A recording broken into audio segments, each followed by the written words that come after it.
3 hete itt vagyunk és semmit nem csinálunk. Te hogy bírod ezt? Hogy az Istenbe bírnám. Be vagyunk zárva, föld alá, rossz ételeket eszünk, konzervvel, meg néha egy kis konzervkenyérrel. És semmit nem lehet csinálni. Mit csinálsz a föld alatt? Elviselhetetlen. Malmozol az ujjaddal. Jó, menjünk fel a többiekhez. Engedj, még maradok kicsit. Jó. Vannakozom.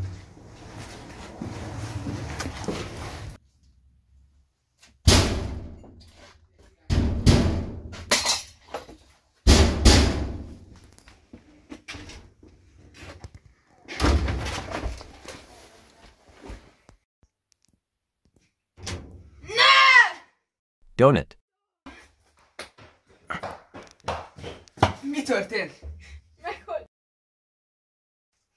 Úristen.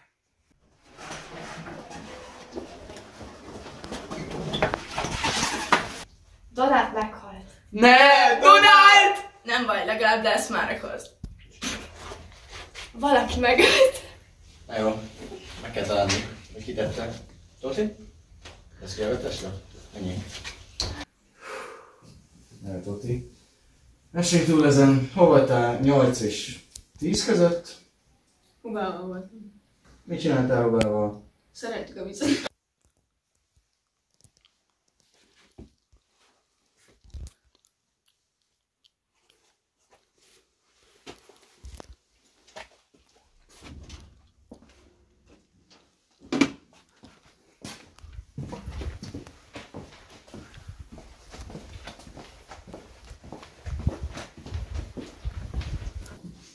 Jó van, Uba. Hol voltál 8 és 10 óra között? Tótikával voltam, 8 órától 10 óráig. Végig? Most mondom, 8 órától 10 óráig. Jó, bocsánat, én belefáradtam a adásba. Nagyon szépen Tótikával azt említette, hogy a gázvezetékeket szeretétek. Miről beszélsz, Öcsi? A vízvezetékeket szereltük, te nem figyelsz? Azért szereltük a vízvezetéket, hogy fürödhessünk végre. Jó. Milyen kapcsolatotok voltál Donáttal? Hát igazából maradjon a mi titkunk, nem nagyon bírtam, tényleg.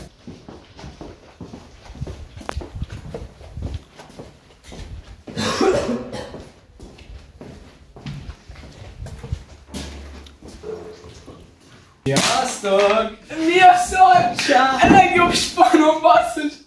Szia! Szia, Donát! Hát számítottunk nagyon rád. Veled? Mi történt? Valaki rávert a fejemre. Hú, basszus. Ennyi. Hát mondjuk el a többieknek akkor már, hogy így életben vagy. Jó, menjünk.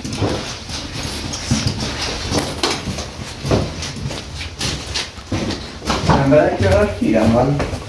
Hát, jó van, és nem lesz semmi bajom. Mi van? Gyereknek. Úgyhogy, igen. Leütött. Igen. Én elmegyek fel, mosdom a kicsit. Kicsit most már így... Te voltál.